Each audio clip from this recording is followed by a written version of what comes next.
પેઢી રચના કરીને રચયિતા બની જાય છે। આજની પેઢી રચના કરીને રચયિતા બની જાય છે।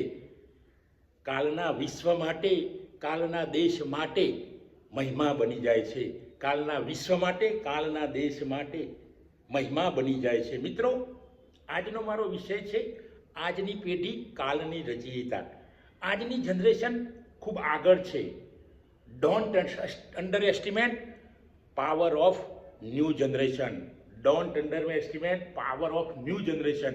મિત્રો, આજની પેઢીની ટેલેન્ટ વિશે તમે અંડર એસ્ટિમેટ કરશો તો ખોટું પડશે, કારણ કે આજની પેઢી ખૂબ હોશિયાર છે, ખૂબ એક્ટિવ છે, બધી જ બાબતોમાં ખૂબ હોશિયાર છે।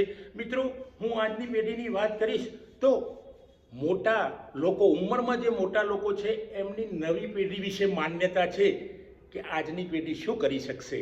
આજની પેઢી કાલ જેવી રહી નથી। મિત્રો, એવું નથી। મોટા ઉંમરમાં મોટા લોકોને હું કહું છું કે એવું નથી। હું નવી જનરેશનમાં લોકોને પણ કહું છું કે એવું કંઈ નથી। તમને કોઈ અંડર એસ્ટિમેટ કરે તો ડરવાની જરૂર નથી। તમારી જોડે ખૂબ ટેલેન્ટ છે। દુનિયા, દેશ, રાજ્ય, ગામ, સમાજનો વિકાસ થયો છે આજ સુધીમાં નવી પેઢીએ જ કર્યો છે। તમે આ બાજુ નજર કરશો પૂર્વ તરફ તો સ્વામી વિવેકાનંદ 39 વર્ષની ઉંમરે વિશ્વમાં ખ્યાતિ પામી ગયા હતા, અને શહીદ ભગતસિંહ લગભગ 23-24 વર્ષની ઉંમરે વિશ્વની અંદર એક શહીદનું બિરુદ મેળવી લીધું હતું। આવા ચંદ્રશેખર આઝાદ, આ બધા એ વખતેની નવી પેઢી હતી, અને એમણે એ વખતે જે કાર્યો કર્યા એનો પડઘો અત્યારે હાલ પણ પડી રહ્યો છે સમાજમાં। આજે પણ આ લોકોનો, સ્વામી વિવેકાનંદ, શહીદ ભગતસિંહ, ચંદ્રશેખર આઝાદ જેવા લોકોનો આજે પણ પ્રભાવ છે। મિત્રો, એટલે કોઈને અંડર એસ્ટિમેટ કરવાની જરૂર નથી। મોટાઓની જે માન્યતા છે વિશે એ ખોટી વસ્તુ છે। આજનો પપ્પા એમ કહેશે કે ભાઈ જા પેલી પાણીની મોટર ચાલુ કરી દે, પાણીની મોટર બગડી છે ને તૈયાર કરી દે, પણ આજની પેઢીને પાણીની મોટર, પાણી બહાર કાઢતા હોય પંપને રિપેર કરતા કેવી રીતે આવડે છે?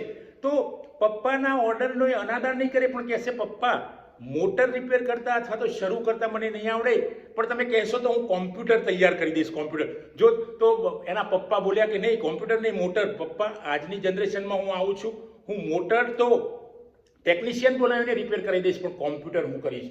મિત્રો, આજના એઆઈના યુગમાં મોટર કરતાં કમ્પ્યુટરની વધારે જરૂર છે, કમ્પ્યુટરના યોગ્ય ઉપયોગની વધારે જરૂર છે। એટલે નવી પેઢી જે કહે છે એ કંઈ ખોટી વસ્તુ નથી।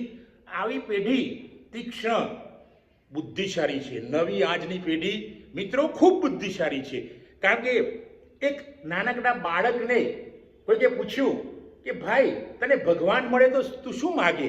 તો એ બાળકે કહ્યું, મારે ભગવાન પાસે કંઈ જોઈતું નથી, પણ મારી માને પાછી જોઈએ છે।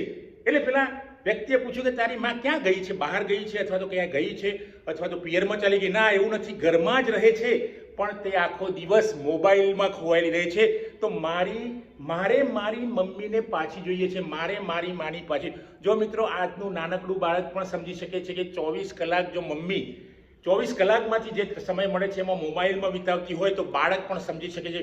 એક નાનકડું બાળક કેટલું તીક્ષ્ણ બુદ્ધિશાળી છે, તે સમજી શકે છે કે મારી બાને પાછી જોઈએ છે। ભગવાન પાસે પણ આ બાળક આવું માગે છે, તો એની બુદ્ધિની આપણને ખબર પડી જશે। મિત્રો, આજની પેઢી અનેક કૌશલ્યો ધરાવે છે।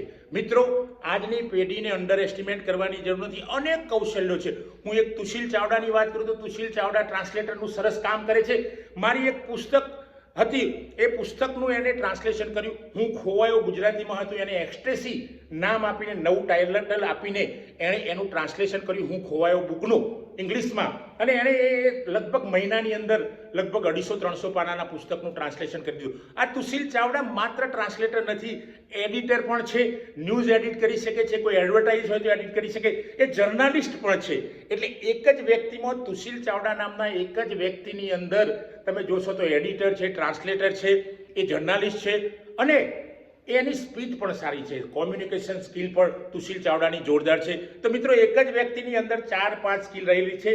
આજની પેઢી કાલની પેઢી કરતો આગળ છે।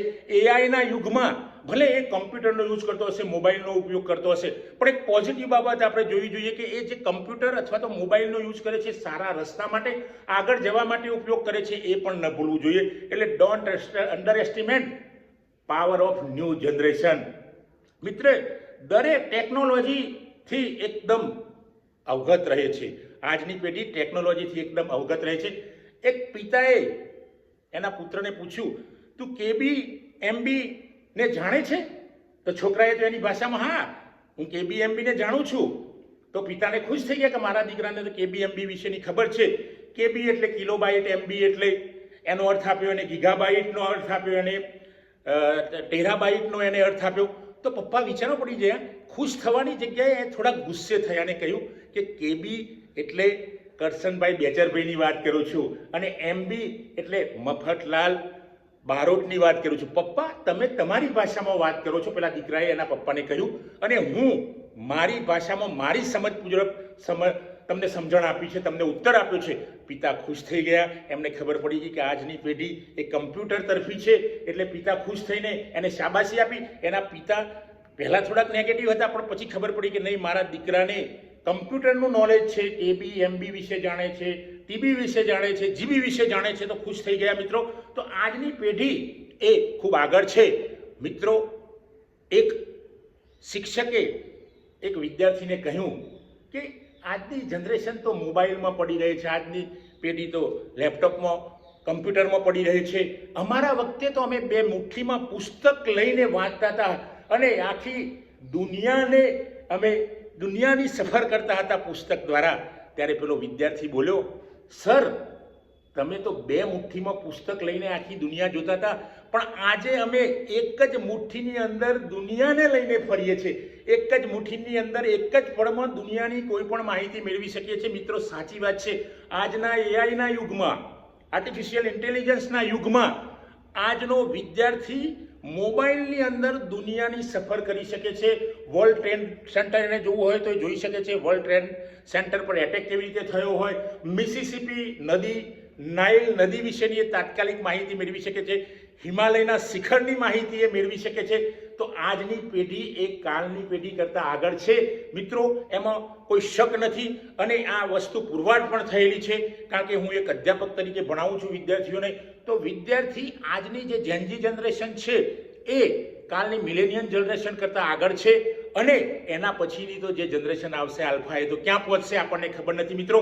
એટલે નવી જનરેશનને એના મોરલને ડાઉન કરવાનો પ્રયત્ન ન કરવો જોઈએ, એના આત્મબળને જગાડવાનો પ્રયત્ન કરવો જોઈએ, એના આત્મબળને તોડવાનો ક્યારેય પ્રયત્ન કરવો જોઈએ નહીં મિત્રો.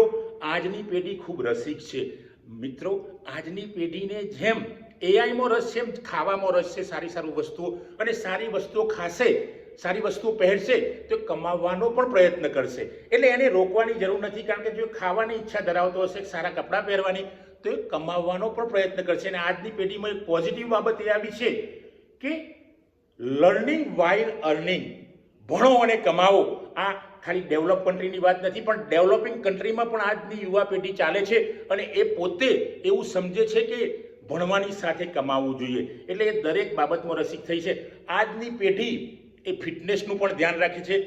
લગભગ આજના જુવાનિયામાં 15 થી 20% જુવાનિયાઓ જીમમાં જતા થયા છે મિત્રો. જીમમાં જઈને કસરત કરે છે, અને 15% જે માણસો જીમમાં જાય છે, જે યુવાનો જીમમાં જાય છે, એમને જોઈને બીજા યુવાનો પણ પ્રેરાય છે. વર્ષો પહેલાં જ્યારે વ્યક્તિ ગામડામાં રહેતી હતી, સમગ્ર ગ્રામનું વાતાવરણ હશે ભૂતકાળમાં, ત્યારે લગભગ જીમની જરૂર પડતી નહોતી, પણ આજના યુગમાં જીમની જરૂર છે મિત્રો. એટલે નવી પેઢી એ ખૂબ આગળ છે, અને હંમેશા જ્યારે વિકાસ થયો છે દેશ અને દુનિયાનો, ત્યારે એની અંદર નવી પેઢીનો જ હાથ હોય છે. એટલે નવી પેઢીને ક્યારે અંડર એસ્ટિમેટ ન કરવી, એનો નજરઅંદાજ ન કરવો, એને ઊણી ઉતરે છે એવું જોવું નહીં. તો મિત્રો, આપ સૌને મારી વિનંતી છે કે નવી પેઢીને સહકાર આપો. જો આપ મા બાપ હોય તો નવી પેઢીને સહકાર આપો. જો આપ પોતે નવી પેઢી હોય તો પોતે પોતાની જાતને સહકાર આપો, પોતે પોતાની જાતની પ્રેરણા બનો, અને દેશ વિશ્વની અંદર જે મોટી મોટી વ્યક્તિઓ થઈ છે એમાંથી પ્રેરણા લઈને તમે આગળ આવો. મિત્રો, આજે આટલું જ. જો આપ સૌને આ મારો વિડીયો પસંદ આવ્યો હોય તો એને લાઈક કરો, શેર કરો, અને ગ્રુપમાં, તમારા મિત્રોના ગ્રુપમાં પણ શેર કરો. ને જો મારી ચેનલ સબસ્ક્રાઈબ ન કરી હોય તો સબસ્ક્રાઈબ કરો. Thanks friend.